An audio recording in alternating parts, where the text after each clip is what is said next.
Morning, people. It is the 2nd of September 2025. We are headed to a state park this morning. I have never been there. We're going to check it out. I'll probably go camping up there this weekend, maybe, depending on what it's like. I was going to go tonight, but I've got my 10-year-old grandson has a football game tomorrow night, and then my two 14-year-olds in 9th grade have a football game on Thursday night. So I'll be here for those two games, and then probably Friday we'll head out and go up to Fort Parker. I really want to check it out because I want to get a campsite if available close to the water, so I can fish without having to walk a long distance or drive. And there's a couple of sites we're going to see up there, so hope y'all enjoy the trip. And if you don't mind, hit that subscribe button. I sure would appreciate it. And if you'd like to get one of my t-shirts, go over to my YouTube channel by the same name, Sonny's Outdoor Adventures, and you can check them out there. So sure would appreciate the help. Folks, we are coming into the town of Westphalia, and there used to be a beautiful old Catholic church up here, historic. And my understanding is it burned down, but I'm seeing steeples over there. So maybe it didn't. It looks like they rebuilt it. And this is what the new church looks like.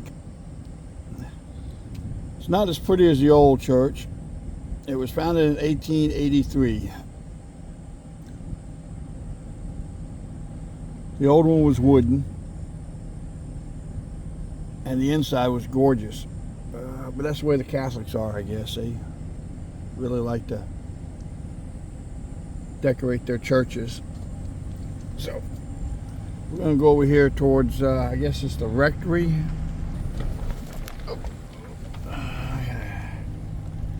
Oh, that's the little school. So let's go see what it says. Oh, yeah.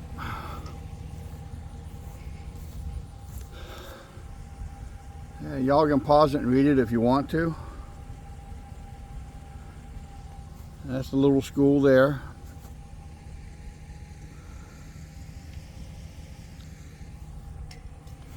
And let's walk over here to this historical marker. Y'all know how I like my historical markers. This cemetery was founded in 1883 by German families. The oldest grave is 1884 burial of 5-year-old Heinrich Bernhard Lenz, son of Mr. and Mrs. Fritz Lenz. As with many of the early grave markers in the cemetery, Lenz is inscribed in German. The oldest graves in the cemetery are located in the northern section of the site. A large metal cross in the north section of the cemetery marks the grave of Theodore Raybroker, Westphalia's first settler, and one of the donors of the cemetery property. So, and there you see the cross right there.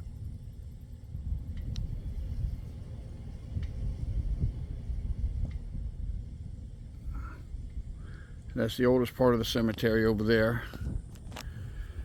These are newer. So, okay, let's continue our ride to the state park. And that over there, folks, is the old store, which also has a restaurant in it. There's another old building right back yonder. It used to be a really good restaurant. I'm not sure if it's still in business or not. I don't get out this way, but in fact, this is the first time I've been out this way in probably over a year or so. But it's really good. If you're out here on Highway 53 in this part of Texas, it's worth checking out if it's open. Just stopped to check out this historical marker, folks. It's about the old town of Old Springfield. Y'all can pause that and read it if you want to. Not a whole lot there really, but I like historical markers, so I like to stop and check them out.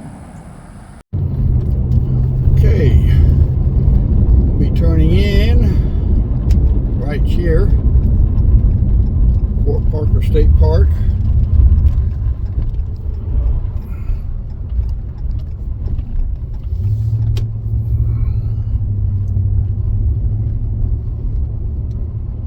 It's $5. There's a $5 day use fee per adult. Camping, when I looked, it showed to be for an electrical site, RV site, was $20 a night.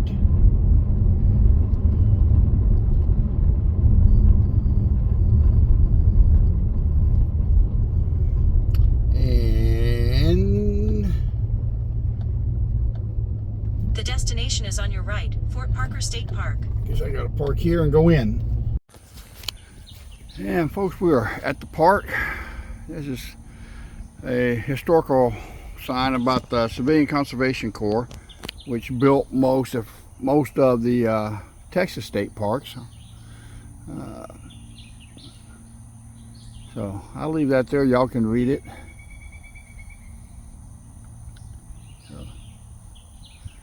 Okay. And here is a picture of the park.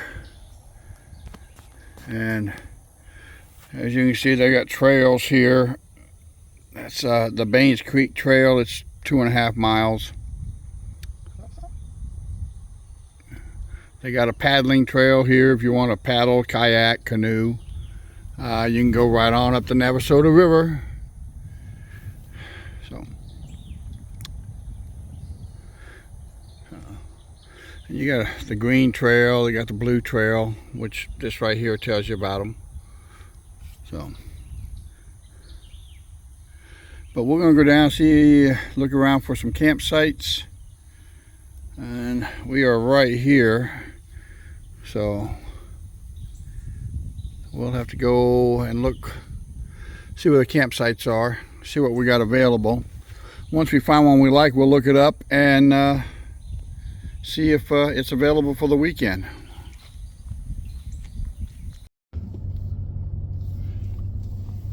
I guess we'll just film some of the drive in. Go to the left here, and that's going to the group area. We're not a group, so we're not going to use it. Speed limit 30 miles an hour. Well, you do want to watch. There's probably plenty of wildlife in here, and you don't want to run them over.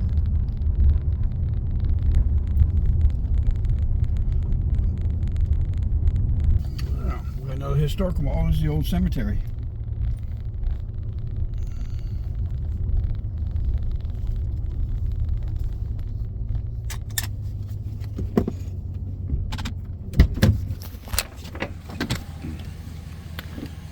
Okay, so this is the old Springfield Cemetery, folks. You can pause that and read it. You can see it out through there. The buildings down there, if you can see them, are actually the group area.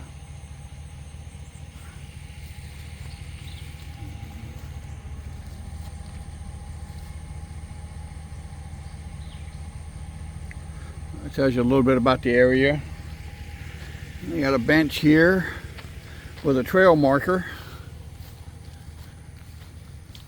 This talks about crossroads in time.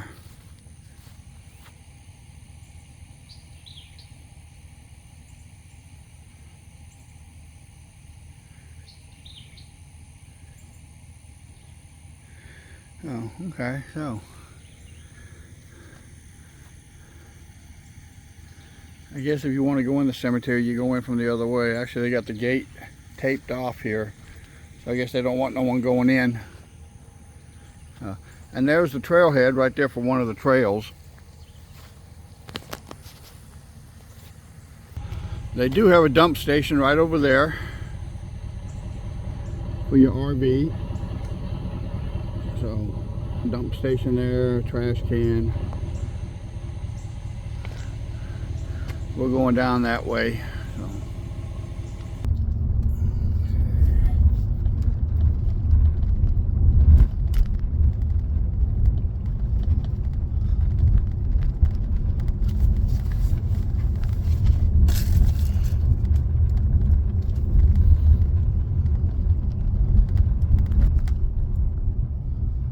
Primitive camping area to the right. So shelter, cabin area, camping area, water and electric this away. So we're gonna go down through here because that's what I'm looking for. We will go the other way too, but right now I want to go this way.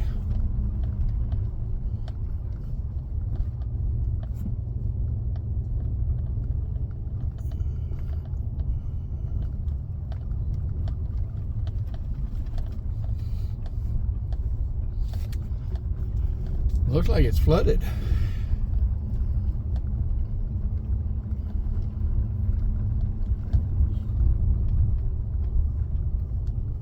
Sites 1 through 25 down through here. Pets on leash only. Discharge of gray water prohibited.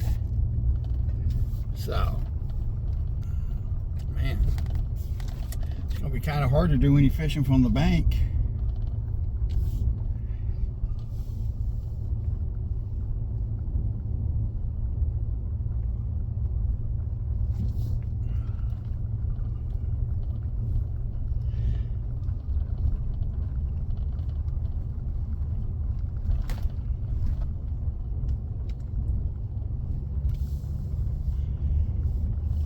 From my understanding, the fishing piers are closed. Yep, they got that fishing pier closed off.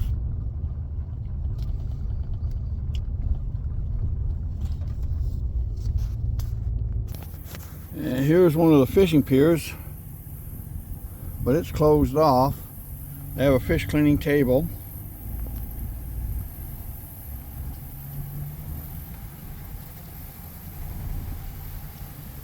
I just don't know, folks.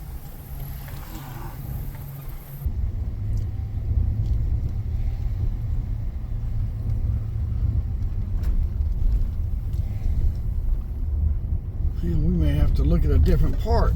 I'm gonna pull over here and use the restroom, folks. Bathrooms, they do have showers, but I don't think they've got a maintenance crew out here at this park, because a whole lot of maintenance needs to be done on those bathrooms. Spider webs growing in there, windows falling off the hinges, cracks in the tile. Okay, folks, we are now headed down towards the Navasota River boat ramp area, Park Road 28. There is primitive camping down here.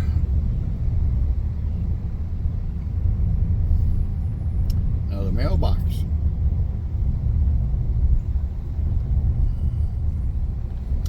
I guess there's actually people that live down in here.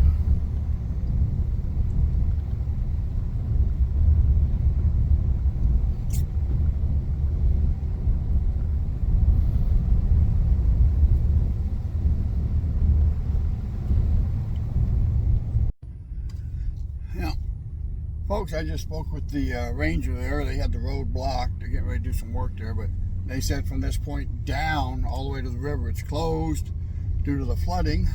So this was kind of a wasted trip up here. So we're going to drive back down through the day use area, and he said there's supposed to be access to fishing down there, and we'll go down and check it out and see what he's talking about, because he also said there was access from the campsites, and we just drove through the campsites and there's no access. I mean, you can get to the water, but you ain't gonna fish from the bank right there. It's just too flooded. You'd end up losing too many lures or hooks or in weights. It'd just be too expensive. Okay, folks, we're headed down towards Old Fort Parker. wasn't an actual fort, although it looks like it. It was a settlement where the settlers went out into the fields in the daytime to work their fields, and then at nighttime they stayed in the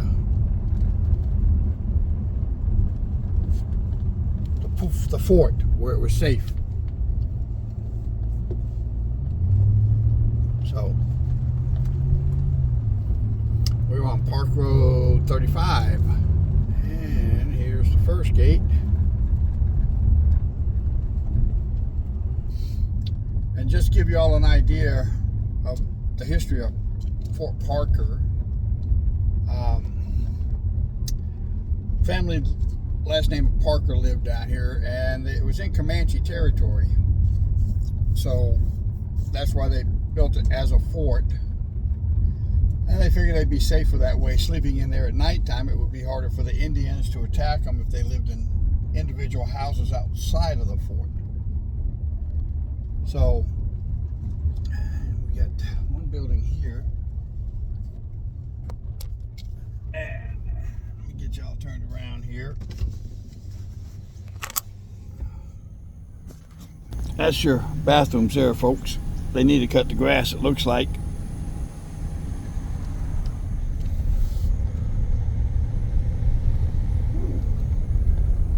And they've added some stuff since I was here last time. I'll have to check that out. It's been a couple years since I've been here.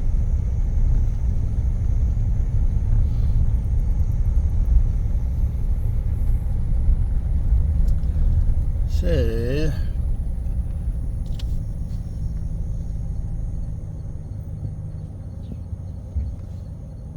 yeah, park passes do not apply. So, oh well, heck, it's closed Monday and Tuesday. Okay, folks, I can show you all this even though the fort's closed. This is right here. They built this as a cowboy action shooting range. They hold competitions here. It's all cowboy action. You got to meet the requirements with the costumes and the guns and stuff. This is actually the old Fort Parker here. It is a reconstructed old Fort Parker. It is not the original. So there's a little cabin right in there.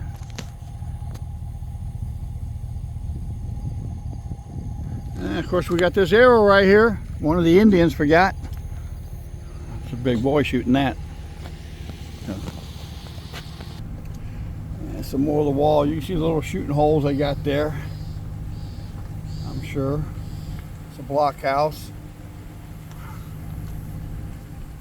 Park is open from 9 to 5 normally. So, however, it is closed today. Inside there are other little cabins and stuff. I don't know if you can see the chimneys sticking above the walls there.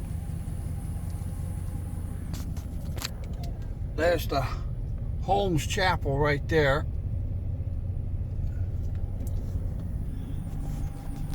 So I guess we'll end up having to come up here one day when it's open. I see all the RV hookups there, but I don't see any RVs here. Grass ain't been cut, so I don't know what's going on. Right there's the sign, folks.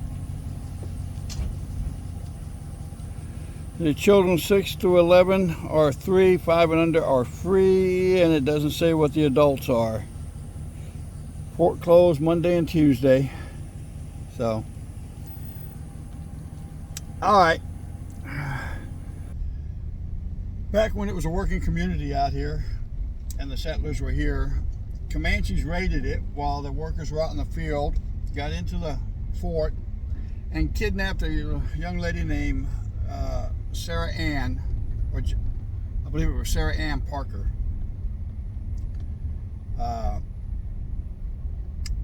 Along with a few other kids. Well, Sarah grew up with the Comanches and became the wife of one of them. and had a son named Quanah Parker. You may have heard of him. So she was recaptured later on and taken back to her own people over in East Texas, where they live now, or did at that time, and was forced to live amongst the whites even though she didn't want to. So her son, who lived up in the Palo Duro Canyon area, in the Caprock Canyon area, gave the Army a run for its money. He spent a lot of time on Charles Goodnight's place. Charles helped him out with cattle to feed his people, let them hunt buffalo when they could find it, and other game. So, and you can still see his house, the Star House. I believe it is either on or close to Fort Sill, Oklahoma. So, but that is the significance of this fort here. And like I said, this was a reconstructed fort. It was reconstructed back, oh gosh, I want to say 1935, somewhere in there. The Civilian Conservation Corps reconstructed it when they were building the Fort Parker State Park. They were building it for a